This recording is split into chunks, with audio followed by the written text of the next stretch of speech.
I'm actually one of those weird people who enjoys the morning. Like, there's something about the way it's so unsurprising. Like, the moment I leave the house, I have no idea what's going to happen, but every morning has this simplicity, this routine, this consistency about it.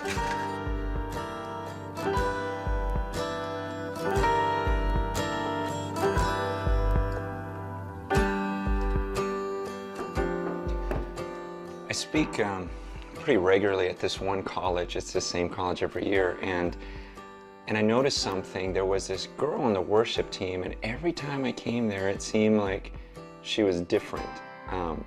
Not like in a fake different, but it seemed like even though she was just one of the singers on the worship team, she would get more passionate, it seemed, every week.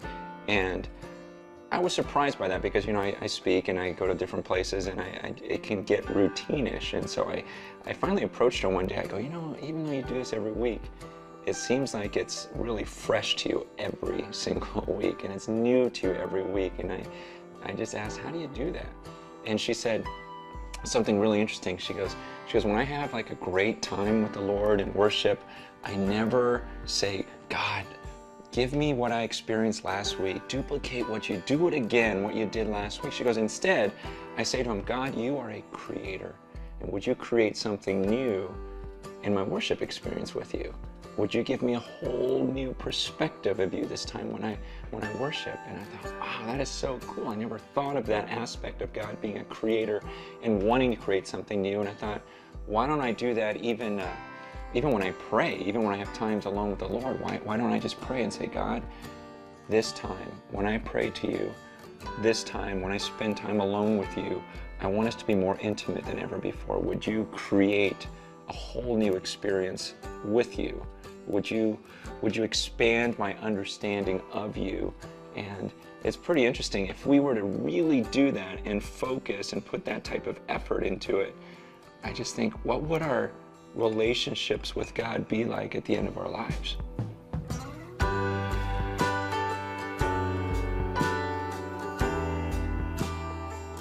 When I was growing up, I remember every night we'd sit around the dinner table, and my dad would make us pray every night before we ate. The crazy thing about it was we would pray the exact same prayer every night, like word for word, no variation. Either I would pray it, or my brother would pray it, or one of my sisters would pray it, but we would say word for word. 多謝天父俾我哋有嘢食，求天父嘅證俾我哋食咗身體健康，奉耶穌名求，阿門. And I know that means nothing to you, but every night, word for word, and so it became this pattern, and it got to a point where I would pray it before breakfast, before lunch. Every time before I ate, I would have to pray that magical Chinese prayer of God bless this food, because I didn't want him to poison it. And I look back at that and I think, wow, that's so ridiculous. Without exaggerating, I bet you I prayed that prayer at least 5,000 times over my lifetime, word for word. In fact, I remember one time, and this was the stupidest thing. I remember being in junior high, and I was embarrassed. I was embarrassed that I believed in God. I was embarrassed to pray, but I knew we're at lunch and we were at this amusement park. It was a field trip. I still remember it. We were at this place called Great America, and a bunch of my friends were at this table. We got our food and our drinks, and I'm thinking, I gotta pray before I eat, but I don't want anyone to see me. And so I still remember dropping my fork on purpose just so that I could bend over and pick it up. And on my way down, I'd be like, and no one would notice, and then I could eat my food. It's like, oh, good, it's blessed now. And you probably haven't done anything that stupid, but I think we all get into some sort of routine in our prayers to where it can become meaningless. Whether it's before meals, or maybe you have a morning devotional time, and you almost just sink into this prayer mode without thinking about what you're doing. And I think it hit me when I was in high school. One time I was at this kind of Christian retreat, and early in the morning I got up to pray and have my devotional time with God. And I remember sitting down, started to pray, started to read, and then I looked across the field and I saw the camp speaker, the guy that was giving all the messages that week. And he was across the field and he was praying and reading. And for some reason in my mind, I started thinking, I bet you he prays differently than I do. Because, you know, as a kid, you look up to these guys that are at the pulpit and you think, wow, he's the speaker, he's the pastor, he must have such an amazing relationship with God. So I thought to myself, I bet you he prays differently. I bet you he is so close to God when he prays. I bet you he really thinks that he's in the presence of God. And so I thought to myself, okay, I'm going to pray like that this time. And I actually pictured myself speaking to someone, speaking to God. And it's weird, but I realized up until that point, I don't think I ever considered the fact that I was speaking to a person when I was praying. It became this routine or ritual to me. And so it began this pattern in my life where I thought, you know what, I want to think about him every time I pray. I want to think about who I'm speaking to because it makes such a difference. And what was crazy was the more I studied the scriptures, the more I read the Bible and I would read these descriptions of God, the more it would change my prayer life because I would picture God differently. I would see him differently. It's like I remember when I first studied Revelation chapter 4 and I read John's description of God, of what it was like when he was in heaven. And he talks about how he saw this being sitting on this throne, but he said he's not like a normal flesh and blood person. He's like diamonds and rubies, and he's glowing, and there's lightning, and there's fire, and there's thunder, and there's 100 million angels, and so it was such a massive picture of God that after reading that passage, I remember closing my eyes and thinking, okay, I'm about to approach him. I'm about to come before him and speak to him. And so I closed my eyes and I'd picture this being who's sitting on the throne and he's glowing with diamonds and rubies and he's this unapproachable light and there's lightning, thunder, fire, and angels all around. And then I pictured myself coming before that being and speaking to him. And it was like I didn't even know what to say, and these words came out of my mouth. Like, it's such an honor to come into your presence. And I just, ever since that day that I read that passage and prayed, I thought to myself, I would never have said those words if I didn't take that 30 seconds to think about him. And I want you to consider, what would be the first words, literally, the first words out of your mouth the moment you saw God in all of his glory? What would come out of your mouth? See, and that's what should come out of our mouths when we pray. Because what we're doing is we're coming before that God and speaking to him. In your discussion group, talk about what you think would come out of your mouth the moment you saw God. Like, what would be the first words you would say if you literally saw him? And also, after reading chapter 1, hopefully your relationship with God was different this week, that your prayer life was different this week. Talk about that. Talk about how it was different, or maybe if your relationship with God wasn't different enough, then talk about how you'd love to see it change.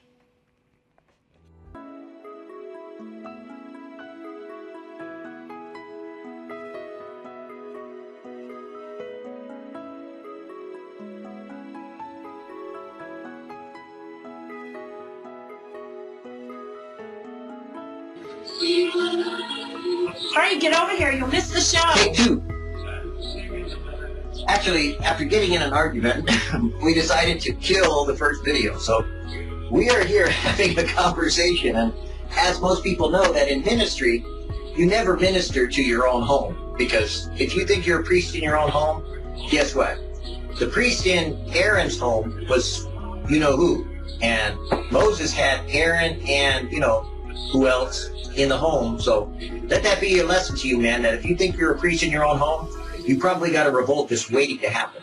So here I have Lori. Now, it just so happens she's Where did you get those glasses? It just so happens she's my wife, so you're going to see a lot of kind of like sparks fly maybe at times because I do one thing and she does another, so I like Pepsi, she gives me coffee. But since we're having conversations and I mentioned coffee, we got in a fight about the coffee.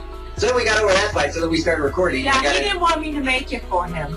So then after getting in a fight over the coffee and then getting in a fight over the first recording where she was whispering and not doing anything, we have notes So we can be honest and real because that's what we do on VidDevo. We're who we are. And hopefully she'll be who she is. So now, who are you? And don't tell me Puddingtain, I hate that way. I'm a bleached blonde. I'm really ashen gray underneath all. Really? As young as you look, how old are you? I'm 55. I'm Never- younger than you. Never ask a woman what her age is. I have no problem telling people my age. Cool. Because I don't feel that age. Unless I take the 3 flights of stairs up to our apartment. Then I feel older than that age. Yeah. A little bit louder. And so do you. But we are getting older. And this is Boo Boo. My husband gave me Boo Boo before I even met him. Boo Boo came with the biggest bouquet of flowers I ever saw in my life that arrived on my doorstep with Boo Boo attached. So if I go anywhere, if I travel back east, where I was born and raised, Boo Boo comes with me. As I mentioned one time in one video, I blame it on the bear.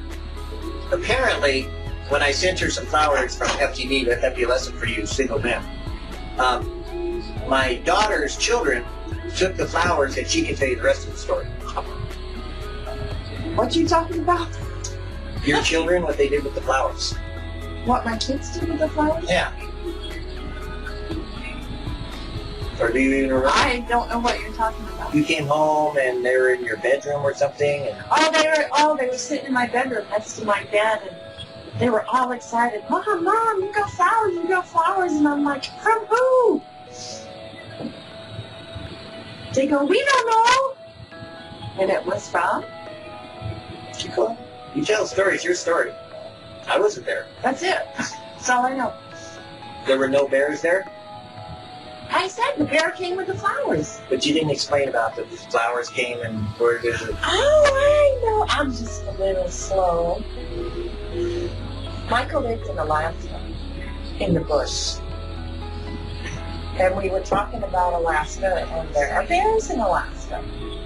So I told him I am afraid of bears. So the bear came with the flowers, and on the note it said, so are you afraid of this bear? Is that what you meant? Huh. Wow. Where are you going? So I went out and got a real Alaska bear. That was like a year and a half later. And I remember we brought him home in like the middle of a snowstorm. Anyways, my granddaughter likes that big bear. She spotted him the minute she came into our apartment. A little louder. So, what's next? Your granddaughters. My grandkids? Well, I have 5 kids, 2 stepkids, 3 kids. My stepkids live in California. A little louder. Sorry, soft again. Along with their kids, and they are like my own kids because I helped raise them. They were 2 and 7. And now they're in their late 30s and early 40s. And then I have 3 birth children. And I have, how many?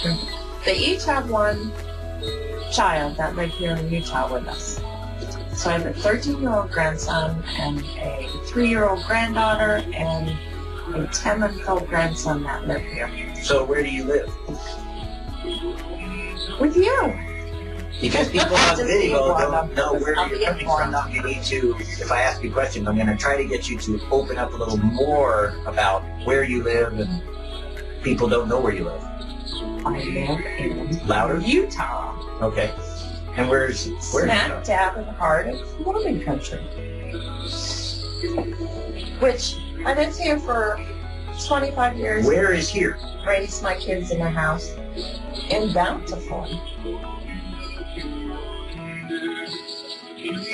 So I raised my kids here, and when I met Michael, I left for 8 years, and now we have returned back here with my kids again. So I am a happy mom and grandma now, being around my kids again. Why did we move back to? We moved back here because I got laid off, and I was having a hard time finding any unemployment. And Michael was praying and praying about it, and God said, time to go. I wanted to come for a lot of years back here. And God kept telling Michael no. So one day God told Michael yes. After I kept praying and praying, God, speak to Michael. Tell Michael it's time to go. And I just kept praying and praying for that. And finally one day, God said yes. What was it like at the church you were at? Oh, the church we were at in Sacramento was so sad to leave. Why?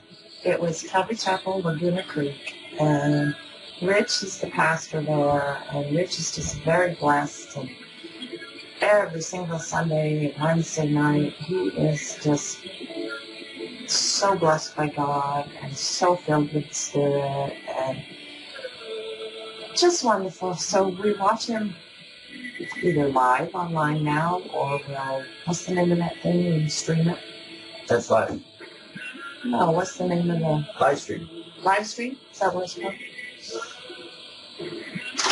So you say he's so blessed, and you say he's so wonderful, but how? What? I have never been to a church where I have learned so much and felt so much at peace within my soul. Okay, how so? You talk like a Christian, but what about people that don't understand what you're saying? What's it like? He doesn't talk about the fleshy stuff about this world. It's all about Jesus. It's all from reading right from the Bible and teaching about the Bible. And he has a gift of knowing what the word is, what it's saying. He's not guessing or making up things or commenting on what someone else has had to say about it. He really gets into the depths of the word and can explain it better than any other pastor I have ever known. And that whole entire church and all the people that go there are just blessed. When you went to another church, what was it like? The one that when you went to right before it? Radio. What was that like? Boring compared to this. It was a good church. It was, Billy Graham says, the worship was good, really good. It was more upbeat, modern, made you want to tap your feet and clap your hands. It was really good music, more like from the radio. And he was a good topical minister, and I got a lot out of that, but it wasn't and helping others. So reading through the chapter and taking it verse by verse by verse, like Rich does, like Calvary Chapel does. When you went to Calvary Sacramento, what was that like? The Calvary Chapel that was in Sacramento. I just talked about one. Laguna Creek, right? No, that's not in Sacramento. The Calvary Chapel that's the biker church. Oh. Did you like that one? That was like 6 years ago when I went there. It was good. It was good at the times I went. So what happened when you took your husband? Which husband? You or my ex? I don't know. Did you ever go with your ex to No. Calvary Chapel Sacramento? No. Well, then When I explain went to the with you, people. I can't. Explain to the I people don't about your remember. ex then. What about I don't your ex? remember when you and I went. 'Cause I mean, I people- remember we went, but I don't. People don't understand about your ex. Ex what? The father of my kids. Okay. So did you have a chance to take him to a Calvary Chapel in Sacramento? No, because I wasn't saved back then. Okay. I didn't get saved till I met you. So he was in California at some point in time? I'm just wondering why you said for which husband to take to Calvary Chapel Sacramento. Because I'm so used to saying just which husband. Ah, okay. Well, however you feel like. You and I both have a habit of saying my current husband. I have a habit of saying that. I don't know if you've ever seen me say that, but I do all the time to other people. cool. So you went to Calvary Chapel Sacramento. You liked it a little bit, but you moved on. Why did you move on to a different church? Did you ever go with I only me? went to Calvary Chapel Sacramento when I was here in town once for Christmas with you. When we came for Christmas, you and I went. Sacramento? I'm thinking Salt Lake. So, That's why I'm confused.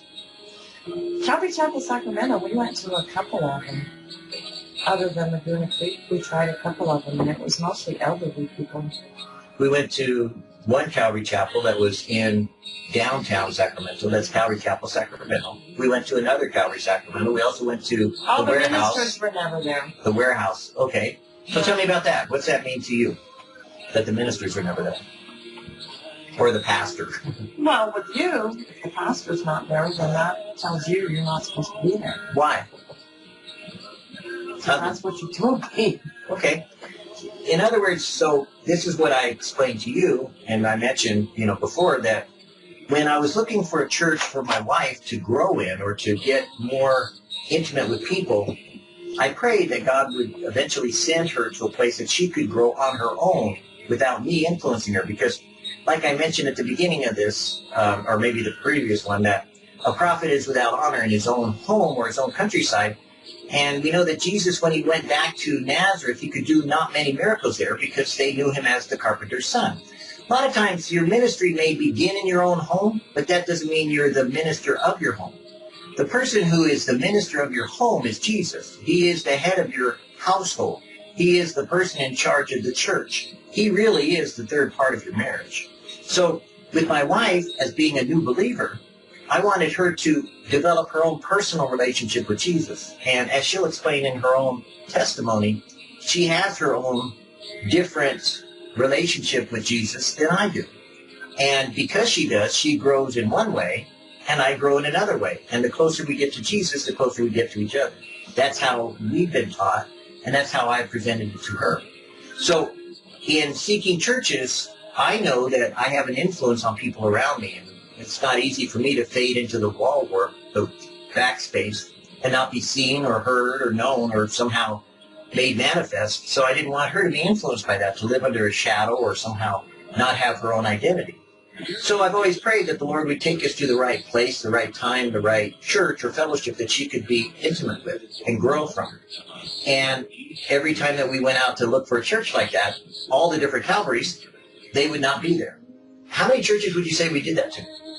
3. Oh, none of them in Nome? None of them in other cities? None of them in Anchorage? None of them in other places? I went alone. You didn't go with me in Alaska.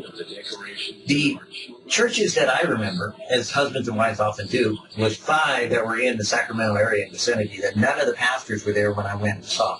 When she would take me to a church and I'd go there, it would be a visiting speaker. So I would evaluate it and say, well, if you like it, keep going, but I need to stay where I'm at doing what I was doing, which was in the ministry. So until Calvary Chapel Laguna Creek came along, there was no church that we actually had the minister or the pastor be there on the day that we visited. So what happened on the day that you and I came to church that first time? What did you notice? The pastor was there. Besides that, what did you notice? What were you doing when we both showed up at church? Watching me? I always watch you in church, and I watch to see if you're going to shake your head no or if you're going to shake your head yes. And through the whole entire sermon, you were shaking your head yes. Because you couldn't disagree with any single thing the pastor said, which was, hey, bless you.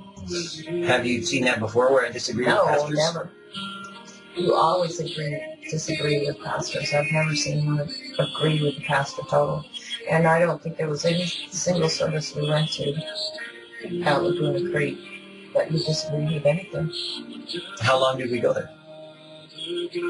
About 5 months. About 6 months. So were you amazed that there could be that unity or that oneness? From you? Yeah. I'm shocked. Why? Do you think that I'm just a disagreeable person? No, you just know the Bible inside and out. Is that... So you know when a pastor is contradicting the Bible or contradicting himself or not quite getting the story right. So that brings up an interesting point. Since you have been with me and you have seen that, how would you describe some of your experiences with me that you've seen in ministry? Like, okay, for instance, starting a church. Remember when we helped start a church? How was that for you? And Jonathan, that was actually a blessing. Describe Really what enjoyed happened. it. Where's Dunnigan? What went on? Dunnigan's about 45 minutes outside of Sacramento, north of Sacramento. And we lived in the back of the church in one room. And we helped the pastor to open up a old historic church to get that going. And we had 2 services. And he actually had 2 churches. Both have been closed, and it's a town of like 550 people.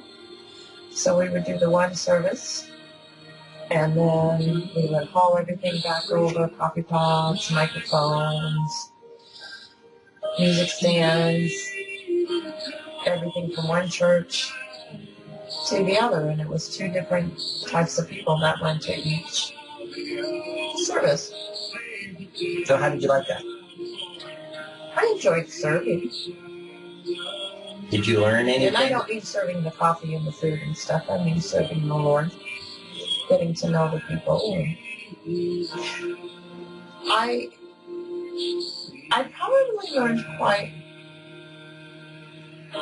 for the early part of my years of getting saved, I probably learned quite a bit there. Between the pastor, the pastor's wife, my husband.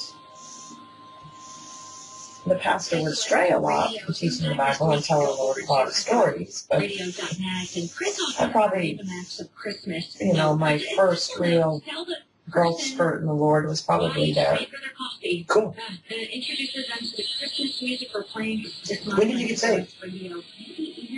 About 9 years ago in Alaska, in the bush, and Where's the bush?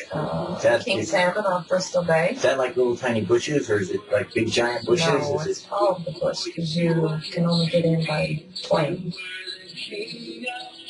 or by boats. Okay. It's off Bristol Bay. Where's that at? Is that like way up by... I don't know. It's part of Alaska. Okay. One of the islands at the bottom of Alaska. It's an island? Bristol Bay? You can't get there by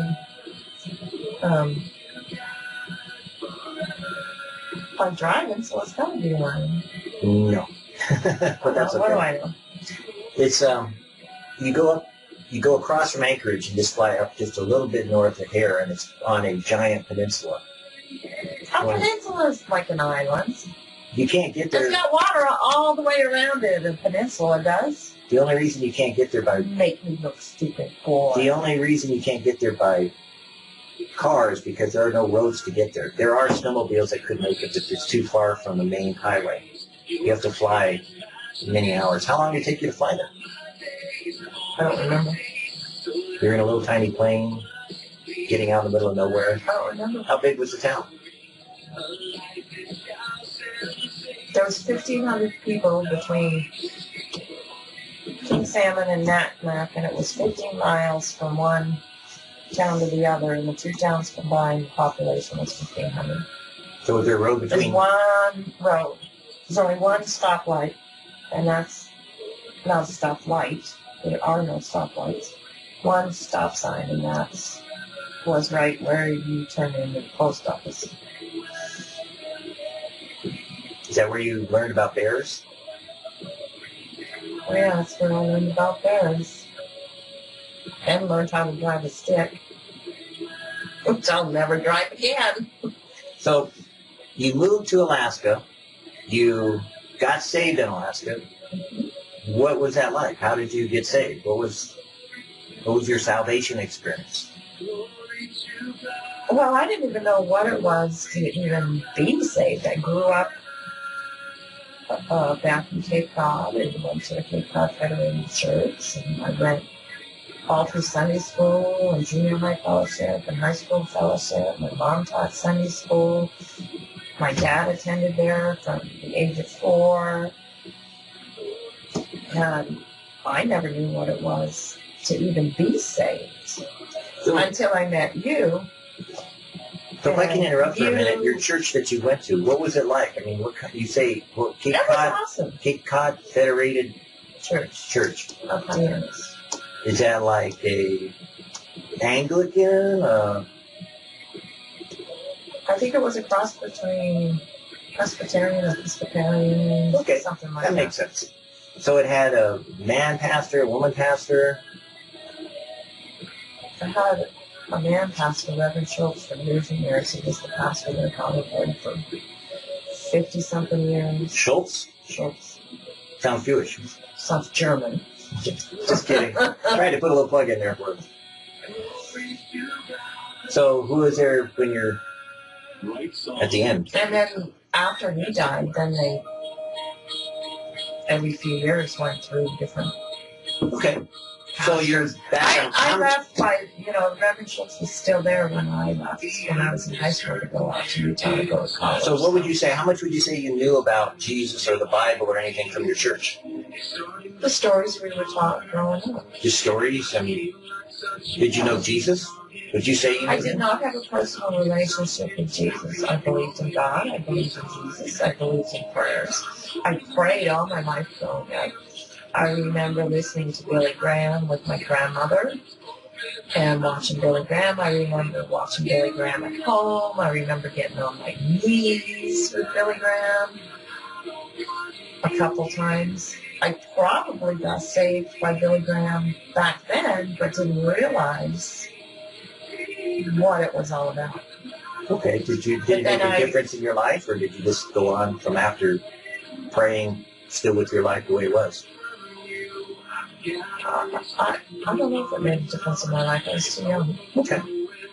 So what was the difference with getting saved now as opposed to being saved then? I mean, when did you say that you have a personal relationship with Jesus? Or is that what you would say? I have a personal relationship with Jesus. I talk to Jesus all the time. I read my Bible faithfully every morning. I pray every morning.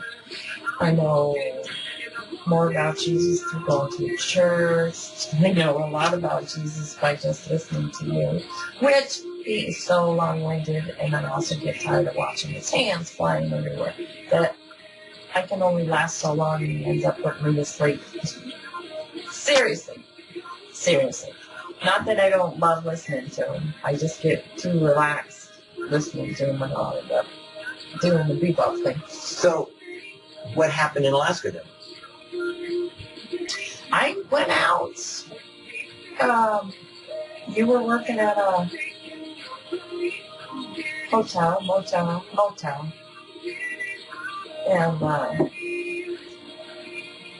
I went out on the patio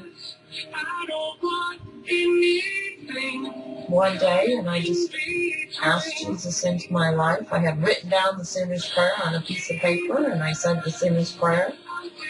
And that was the day I got saved. Did I have any kind of miraculous feeling? No. Did I see anything miraculous? No. Was anything out of the norm? No. Cool. So nothing special. But from then on, my life has changed. How's it changed? I trust more in the Lord to take care of me and the things in my life. I have this peace within me. I don't stress about things the way I used to. Yeah, I get worried about things, but I still have a peace inside me that the Lord will work it out the way it's supposed to be.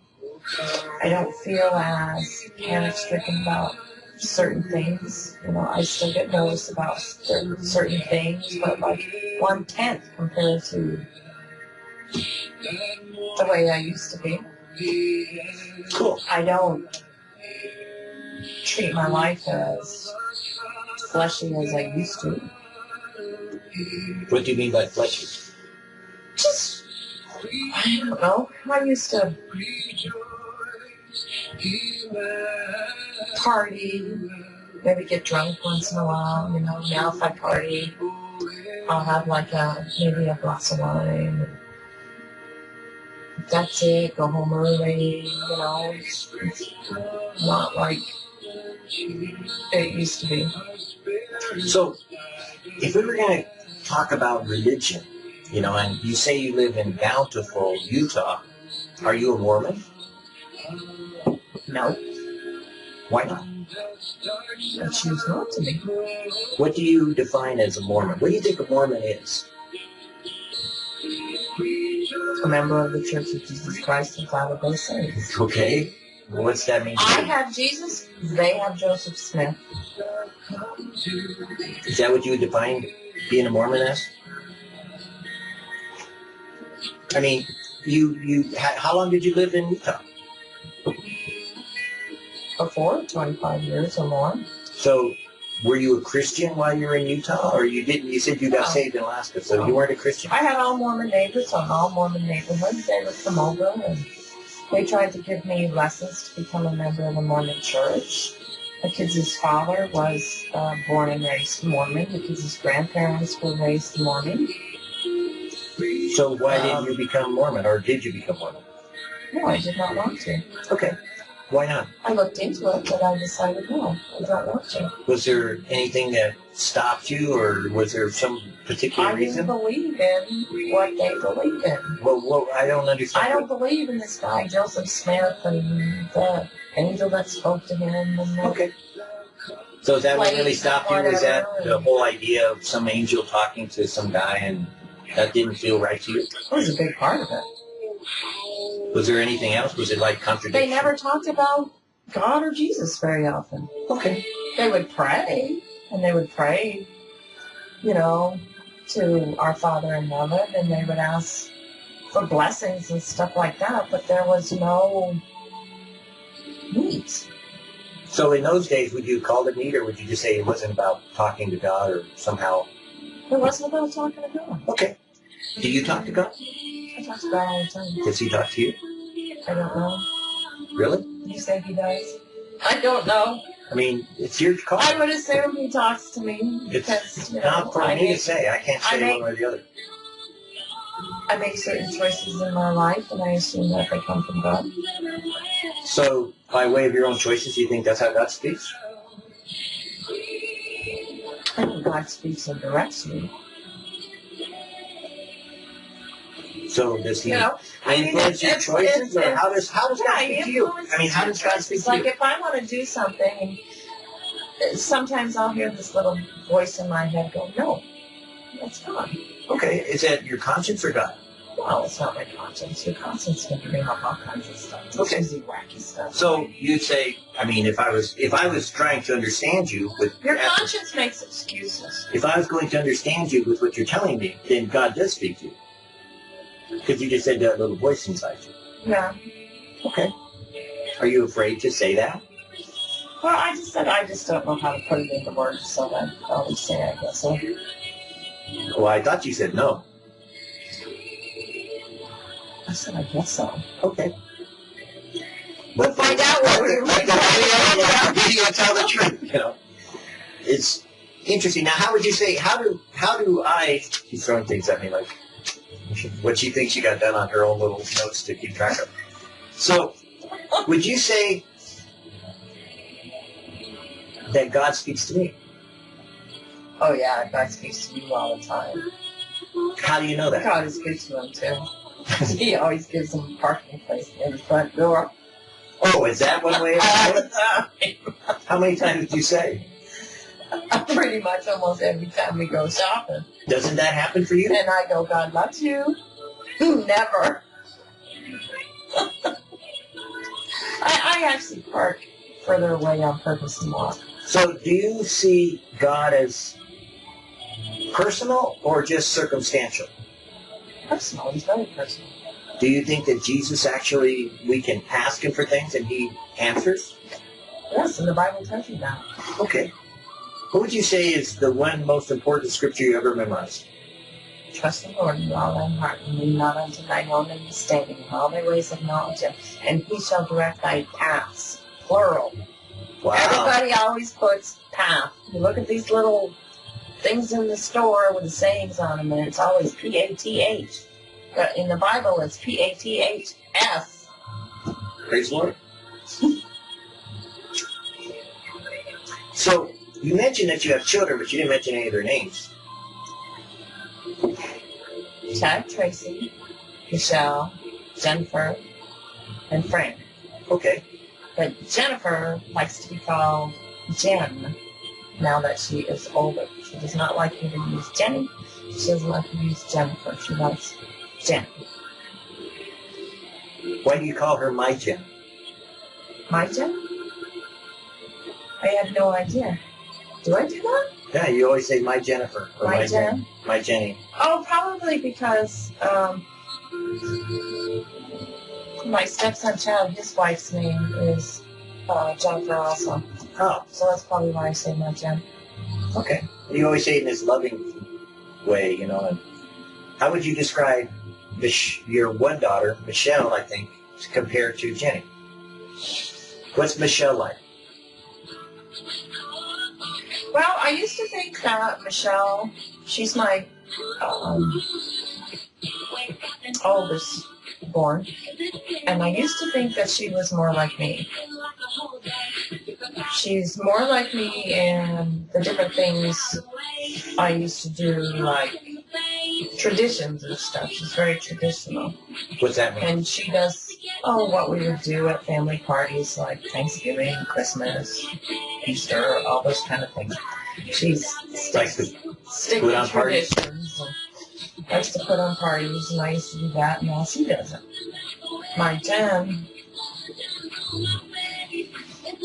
puts on her own parties, but it's very different. Michelle is very organized and planned. Jen is more fly by the seat of her pants and more forgetful. But what I started to say was, I thought Michelle was more like me. And it seems as my Jen is getting older, I'm discovering that Jen is probably more like me, emotionally wise, in the way she thinks and things, where Michelle is probably more on the materialistic side and doing things more like me, and that's what I was recognizing. You know, but then as I've gotten older and I'm more in touch with my emotions because of the Lord, I can see more of what my Jen is like. Mm-hmm. So what's Frankie like, your son? My son Frank he's a sweetheart. Likes to take care of ladies. He loves his new baby boy. He loves to do things with his hands. But he doesn't quite often think things out before he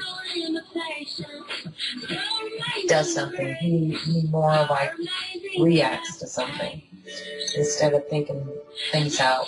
Do you think that's because he's young? I think part of it is because he's young and he called 27 young these days. I don't know. And I think part of it stems from having a reading disability growing up. Okay. So he just learned to, rather than read about things and learn about things, he learned more to do things just by doing and watching and stuff like that. Like a craftsman learns from his father or something. Yeah, and watching other people. Are any of your children saved? I wonder about Frank. As far as I know, none of my children are saved, with the exception of Frank could possibly be, because I know he said the sinner's prayer with me when he went to church with me one Christmas in Salt Lake, and I know he said the sinner's prayer. Okay. So in my book, if you ask Jesus into your heart, you're saved. And Jesus never takes that away from you. Well, yeah, I don't think Jesus ever takes anything away from you. They that call upon the name of the Lord shall be saved. And Shall be. Doesn't mean they are, but shall And he had this horrific motorcycle accident in California where he didn't make the corner, went flying off the bike, launched 100 yards in the air, and he was launched over the trees. The bike hit the tree, but he was launched over the trees and landed right in the clearing. Well, it was a clearing with poison oak, but he also did not get poison oak either. So if you wanted to say something to your children about your faith, do you think that you could express it now on camera, or do you think that your children are influenced by, they think that you're brainwashed or influenced by me, and that you're just going along with what I do because you're... Oh, I think they think that I'm brainwashed by you. But my mother, on her deathbed, she said to me, she says, I know how strongly you have always believed in the Lord and how much you have loved the Lord. My mom knew. She knew. And my father, too. So tell me about your mother. My father and I can talk about God, but what your question was, if I was to say to my kids, yeah, probably in the beginning Michael was a very large influence and helped to point me in certain directions, yeah. But I have my own beliefs, and I always believed in God, and if my kids will remember and believed in Jesus, that I was the one that always wanted to read the story about Jesus at Christmas time. I was the one that always said at at Easter, let's not forget that Jesus died for us on the cross. So my kids should always know that was always there in our home. And on Sundays I would make dinner, and I made them all sit down on Sunday for dinner. And not every time, but if everybody was there all at once, because some were always coming in late or something, I would want to say a prayer. So they can't say that. They always know it was there deep down and underneath, no matter how hard they fight it and say, who is Mother's fault? Well, would you agree that they feel like you abandoned them at some point in time when you left? Oh, I know they feel like I abandoned them. Is there anything you would like to say about that moment in time when you, describe the time? Or when, to give let me set it up for a minute. I was on the bad road.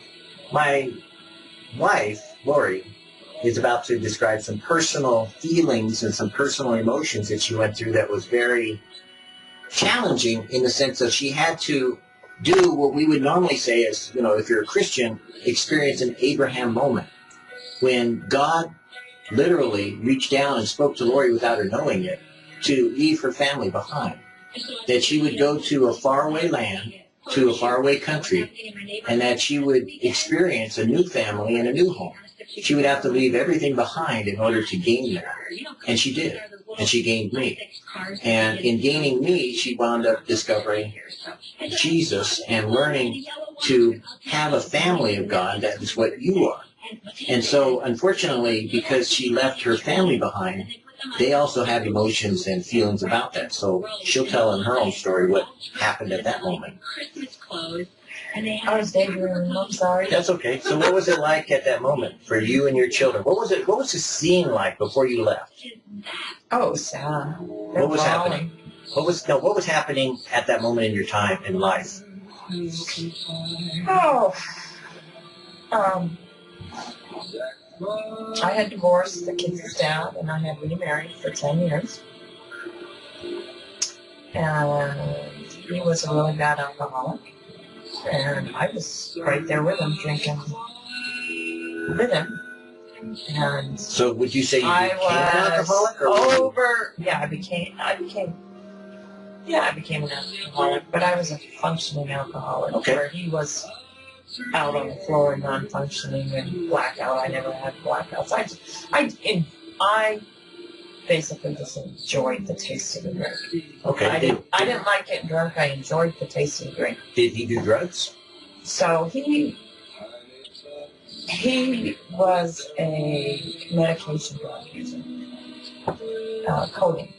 Okay. Codeine cough syrup for pain pills. Me, I was over medicated. Occasional, or was it like you would say abusive? He became abusive towards the end. Okay. With it. And I was over medicated with blood pressure pills and Xanax. Okay, tell me what kind of drugs you were on. I just did. Well, you said blood pressure, so you're on... Blood pressure pills, 800 milligram prescription ibuprofen, and Xanax. Okay. No Valiums or anything like that? No Downings? No, Xanax is like... So the same thing? It's like a Valium. Any pain medications you were taking at the time? Nope. Just drinking and... When I came to meet you, I had a 2-pill, and I came with a 10-day supply of pain pills when I got there, but... What else did you bring with you? They were gone. I brought a bottle of whiskey. Because I didn't know if I could buy it in the bush. Did you ever open it? Yeah, I had I don't know, it took me a while to drink it, because pretty much I gave up. I didn't know you ever drank it. I thought you poured it out. Oh, I drank like a glass one day, 4 days later another glass, 2 weeks later another glass. It got further and further apart. Cool. It was only a small bottle. So, you had been married to this man for 10 years, and you said? Yep, and he had an affair and walked out on me. I couldn't afford the mortgage anymore. So your children were with you at this time? My kids were with me. You had your own house? Were you... I had my own house. Okay, and your children were living at home? My kids were living at home. How old were they? And a couple other people, too. So you had a house full of kids? And, yeah, and I told them all I needed help. I couldn't afford to pay the mortgage. How old was your oldest daughter? Frankie was 17, so Jenny was 5 years older than that. So she's 23, which is fine. And how old's your Michelle? 27. So 17, 23, and 28, and they were living at home with you. Okay, were they married? And Michelle's, my grandson Colin was living with us too. Okay, so Michelle, was she married? No. Okay, so Michelle and your grandson. And how old was your grandson? He was 4. Okay. And they're all living at home, and you said there were other people living in the home too? Yep. I had another gal Michelle's age, living in the basement. Okay. Was she, how old was she? Michelle's age. Oh, okay, Michelle's age, 20-something, in the 20s. And anybody else? Frankie had a friend of his living in the basement with him also. Okay, and how many bedrooms do you have? 5. 5 bedrooms, and you had you plus 5 kids living with you. Mm-hmm. Or should we say 5 adults living with you? Yep. So now we know the situation, and your husband walks out on you, and who's making the house payments at the time? He and I together, because we were both working. Where were you working? I had gotten laid off, so I was working at TJ Maxx just to keep food on the table. So minimum wage job? I was working minimum wage. Were your children giving any money? They were all working. They were all working? Did they participate? I would get a little bit of money here and there. I'd get $50 here, $50, or they would go grocery shopping or something. So there was no real schedule, no plan, just kind of whatever came up? There was a plan. Oh, okay. But they didn't stick to it. Okay, so now we kind of understand a little bit about the life situation. So here it is. You've got kind of a husband that walks out on you. So you're at kind of like a bad situation, it seems like. So your children felt like you abandoned them, right? Mm-hmm. Is there anything you'd like to say about that situation since they can see this? Well, because of the Xanax and because of the alcohol, if I had not left them to go see you, I'd probably be dead by now. So do you think maybe God interrupted your life at that moment to pull you out of a bad situation to get you into a better situation? Oh, heck yeah. Did you wind up getting a better job in Alaska? Yeah, I got a way better paying job. Did you wind up getting your self-esteem back? Yeah, I did. Did you wind up getting your self-confidence back?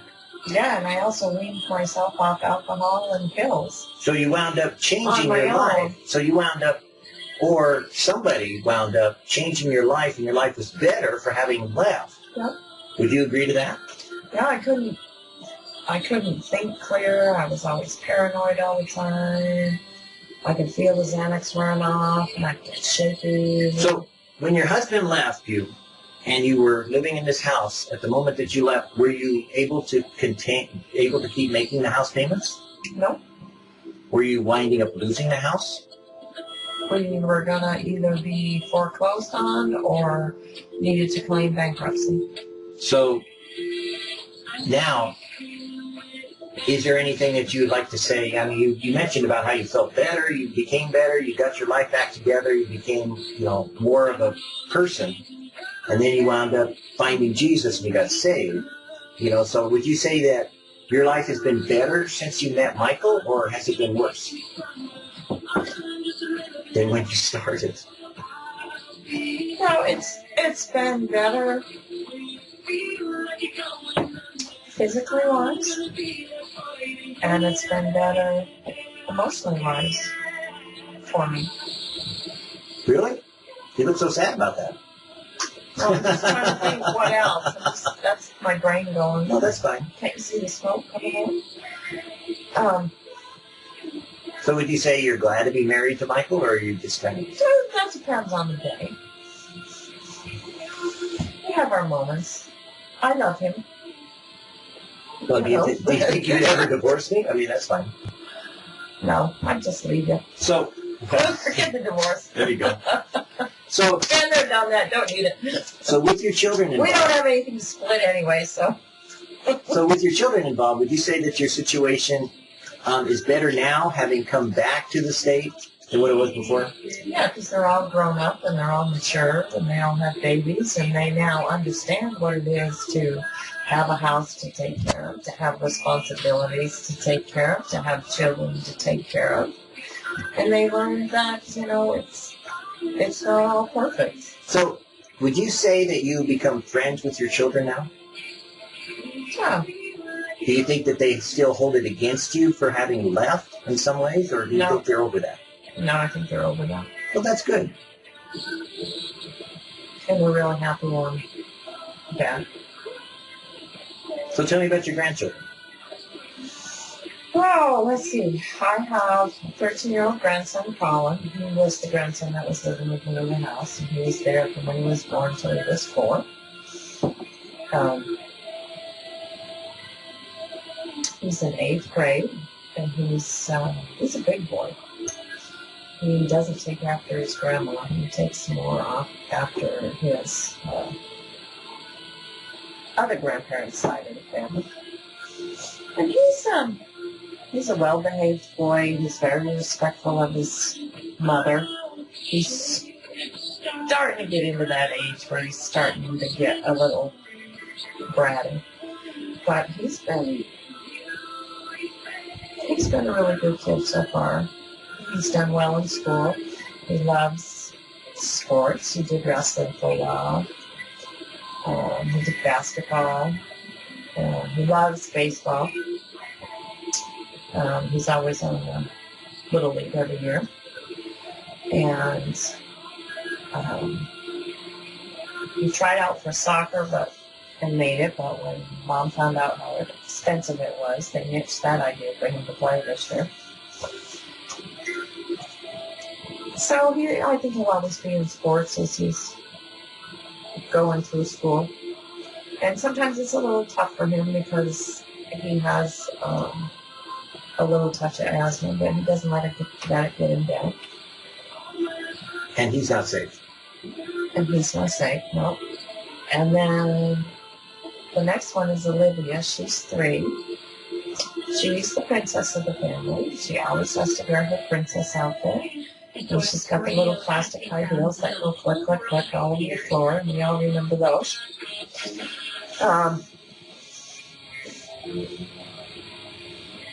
She loves watching all the movies like Tangled. I can't think of names anymore, but she'll watch them over and over and over and over again. And she knows them all. She's very smart. And if you say anything, she remembers what you said. Like, for instance, I went over and my daughter did my hair a few weeks ago. And Olivia sat in my lap and I said to her mom, I said, she is on fire. She has a fever. She's burning. Well, a couple days later, she was telling somebody something, and she says, yeah, Grandma came over, and I was sitting on her lap, and she said I was on fire. I was burning up with a fever. And I mean, this little 3-year-old remembers me saying that. And she's like that all the time. And she's got long hair, and her mother does hair, even though she doesn't practice cosmetology right now. She has her license. Her mother won't cut her hair. But we've all been through that with our kids. Want to put as long as we can before we find a cut it. And she's just a cutie. She's a prima donna like her mother. And then there's, when she just started school, she goes to this daycare school thing. Her dad's work. Mom's having a hard time with that. Mom actually called bawling the other day. She was emotionally bound at all. And then there's Frank. He has little baby Frankie, who's the 6th generation of Franks. And he came out with red hair when we were all expecting this little blonde towhead. He has red hair, which I believe comes from my sister, because she had red hair when she was born, but it was kind of a shock for all of us. And he is a chubba chub. He is 10 months old, and he's chubby, and he loves to eat, and he eats all people food now, and just loves it. In fact, I posted a picture of him from Thanksgiving on Facebook yesterday. His favorite thing right now is I had made Olivia a baby blanket when she was born, and then we made Frankie one, and he likes to put his fingers in it, and it's his favorite thing, everybody says, is that baby blanket. I made it. So my grandson Colin says to me, Grandma, you never made me one. And of course Colin is 13. And so he says, Grandma, this was in January when the baby was born. You have till Christmas. So he paid me a year to make him a napkin. Now, as to whether Grandma made him a napkin or whether he get one, that will be seen on Christmas Day. So everybody will have to just wait. Cool. Let's see. So you have 3 grandkids that are of your natural birth. Then you have some other kids. But before we get into them, let's talk about your kids' husbands. What's Michelle's husband's name? Michelle's husband is Tyler. Hey, how would you describe Tyler? Tyler is... It's kind of like you. And so Michael has a female side. Tyler has a female side. When you say female side, Tyler's- you'll have to explain that. Very emotional and loving. Sensitive or effeminate? Sensitive, caring, loving. You're calling me in front of a camera loving? Sensitive? You big baby. Yeah, he loves his wife very much. He writes her beautiful poems all the time. I'll put him in frames. Just recently, he wanted to take her on a real date, so he sent her an invitation. He got dressed somewhere else. He drove over to pick her up at their own house. He got her flowers. He took her out on a date. Cool. So he has a very tender side. And then Jen's husband here. What? Tyler a Mormon? Tyler's grandparents and mom were brought up Mormon, but is Tyler a Mormon? No, he's not a practicing Mormon. Does he have any faith at all, or does he not express anything? I mean, he doesn't express anything. But he likes to drink or smoke? Yeah, they like to have their parties. And they don't do drugs? They don't do drugs. Are they alcoholic? They don't? No, because they just have their parties. They don't. It's not a personal preference every day? No. Just social? Yeah. Okay. And then there's Jen and Derek, and Derek's just a social awesome. They like to party. They like to get together for football games, San Francisco, and then baseball games, Boston Red Sox. They have their friends over for barbecues, and they have what's called a Friendsgiving, which is the weekend before Thanksgiving. All their friends get together and they have Thanksgiving, so they call it Friendsgiving. But what's Derek like? And Derek, he is in sports. He is into football, baseball. Not necessarily playing ball. He plays softball. Is he sensitive? Is he thin? Is he tall? Is he short? Is he fat? I'll get that. He's into bowling.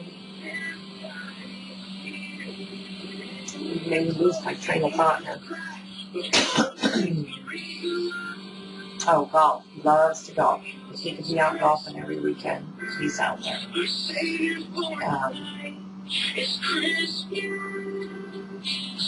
Tattoos. He has lots of tattoos. He has some. He has a tattoo in honor of his father who has passed away. He has a tattoo in honor of his little baby girl, Olivia. They also lost a baby together. He was going to get a tattoo. I don't know if he ever did get a tattoo for the baby they lost. But then he also has a couple of different scriptures that are tattooed, too. He is not saved. His family was Mormon also. He just recently had the word blessed right here. So, I know he believes in the Lord, but he's not saved. So what's he like? What's his personality? So, he is... He's a good father. He loves his wife and daughter dearly. He's skinny, but he's getting heavier now. But he's been married a few years. I think that happens to men when they start putting on weight. He takes really, really good care of Jen and the baby. You know, he's one of those really thoughtful guys that calls his wife on the phone all the time. If she's still at work and he's home, he'll start dinner. He's just a... Is he a nice guy, a mean guy? Is he closed? Is he open? He's a nice guy. Reserved? She has her friends and he has his friends.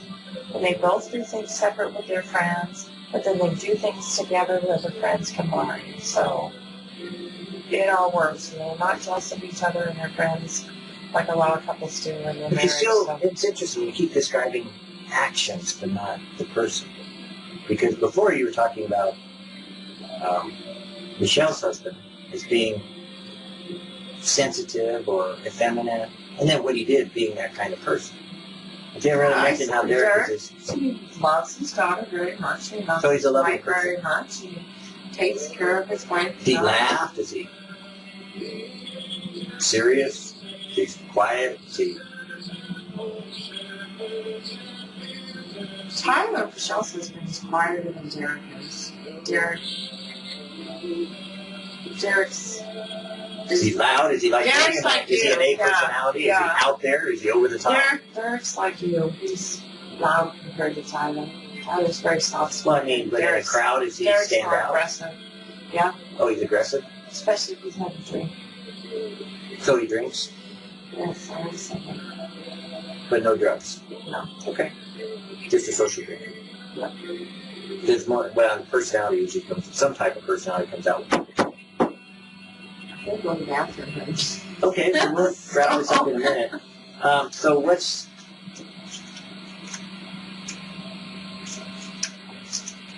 Frankie's wife. What?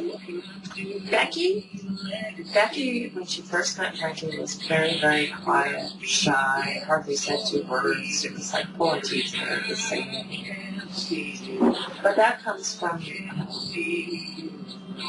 her life she had with her ex-husband. He was not very nice to her. Abusive? Yeah. But her and Frank tease each other. You'll see pictures on Facebook where they put frosting all over each other's faces and taking a picture, or they've had a food fight. They have a lot of fun together. Frank has gotten fat because Frank loves to cook, and so he cooks for Becky now. And so he's put on quite a bit of weight. He's got a big old belly going there.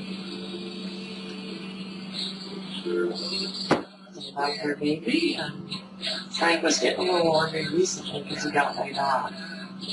But he's better now that he's back working. Okay, to kind of bring this to a close, because it's probably long, if you could say one thing to Tyler of how to take care of Michelle, or you'd like to just say something as a mother to a son-in-law, why don't you take a moment and just think about it for a second, and then go ahead and just speak to the camera and look at it as though you were talking to Tyler. Yeah, you know what? I mean, Tyler's such a fantastic guy. There isn't anything I would change. I would just say, keep on doing what you're doing, babe, because they are still so much in love and take such good care of each other. The only thing is they want to have a baby together, and it's not working. So go to the doctor, Tyler, and get your wife to church and get saved. Okay, if you were going to take a moment to think about it first and then go ahead and say it, what would you say to Derek about from a mother-in-law to son-in-law? Speaking and looking at the camera. I don't have any complaints as a mother-in-law. Who said complain? What would you like to say to him? Say something to him. You're talking to him. Yeah, I want them all to go to church and to get saved and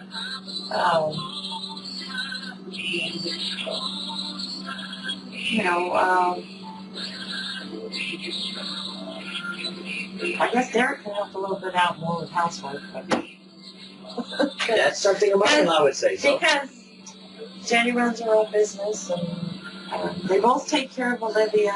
And no, just talk to Derek. Both. You're talking to Derek. You're not talking to a crowd. No, Derek, just keep doing what you're doing. Don't forget your wife has her needs too. It's not all about you. Okay. And to Frank's wife, I can't think of her name. Becky, there we go.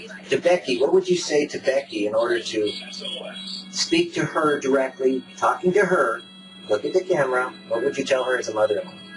Becky, just remember, I raised him. I understand, Becky. So if you ever need to call me, call me. Okay. Now, just to finish it off so that we're pretty close, what would you like to, because little kids can't know, but what would you tell Colin if you were talking to him directly? looking at the camera and talking as grandma. Quit telling me to look at the camera. Well, it's easier. Colin, don't go astray, babe. Don't listen to Satan and what your friends have to say. Listen to your mother and your dad and your grandma and your grandpa. Because someday you're going to wake up and go, oh, you were right. We know, believe us. So just keep walking straight ahead and have your mom get you to church. Okay, now, without, I mean, I'm glad you mentioned church. That's just between you and what you want to say. I'm not influencing you. But now, speaking to Michelle, knowing where you've come from, knowing what you know now, knowing where she's at today, and the friendship that you have with her, as being not just her mother, but her friend.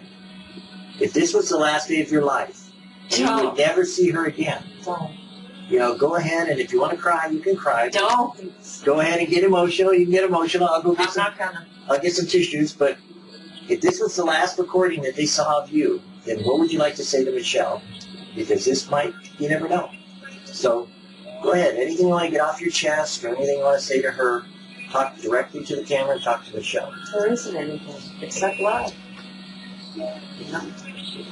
Talk to her, not about it. You will never, ever, ever, ever, ever know, even though you are a mother and have your own child, just how much I love you. Cool. Is that it? That's it. Now, thinking also, again, this could be your last moment on earth, the last chance you get to say something to someone that they will record and remember forever and ever and ever. Speaking to Jenny directly. The same thing I said to Michelle. You have to talk to her. Jenny, you talking even to though her. you have a child of your own, you will never, ever, ever, ever, ever know how much I love you. With the last words that you'd be speaking, to anyone that you might want to get off your chest or anything you want to say, that you want your kids to see and remember, that they would rewind or fast forward to their part, because I know how people are. We all look at pictures, we want to see them. To Frankie now, is there anything you'd like to say to him, or go ahead and speak directly to him looking at the camera? Frankie, you will never, ever, ever, ever know, even though you have a child of your own, how much I really, really do love you. Having had this There opportunity, is nothing like a mother's love. Ever. we call that filial love, but that's a different kind of agape love. Well, it's not agape love, it's a different kind. But having said that, you sat down now and shared probably for over an hour or more some conversation, some personal information, some faith, some reality, some interpersonal feelings that you have, as well as some embarrassing things. Is there anything that you feel like is bad that you want to, get off your chest, or ask God to forgive, or ask people to forgive you for sharing with people, or is there anything that you feel like you shouldn't have shared? No, I'm not embarrassed about anything anymore. Praise the Lord. Because of Jesus. So I don't mind talking about anything. So now, having gone through this, would you recommend, I know you hate talking to people, would you recommend having a conversation like this to anybody? With you? Sitting down with you and doing this? No. Well, then would you recommend, would you on camera volunteer to do this with someone else? Would I do this with someone else? Yeah. No, because I can't lead a conversation. What if you were sitting there and your child was, or you were sitting here and one of your kids were sitting over there? I can do it to a neighbor. Not in front of a camera. Couldn't just have a conversation? Not like you and I have just done. I can have a conversation with my kids, yeah. Well, But not in front of a camera. so you think that having the camera makes a big difference? Oh, yeah. It's very uncomfortable. So, summing this up, you'd say this was very uncomfortable for you? Oh, yeah. Just the camera. Yeah. I don't mind anything we talked about, just the camera. No, It's the camera. But when you go back and look at it, what will you be thinking? I hate you, Michael.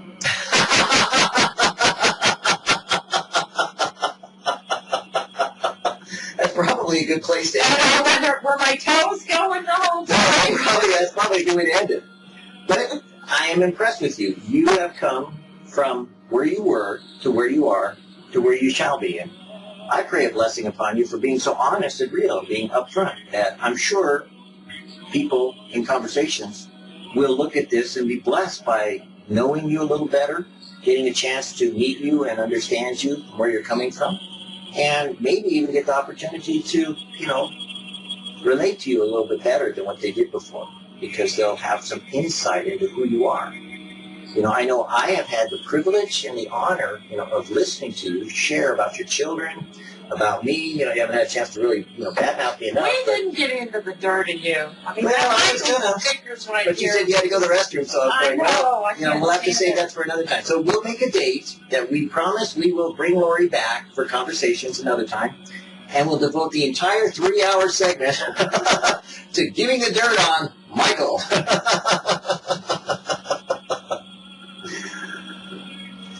Thank you. Bring your shovel. Thank you. Okay. Are we done? Can I go to the restroom now? Let me go turn it off real quick. So you stay there for a moment, and I'll shut it off so I can see it. And I thank you for your patience. The Lord bless you.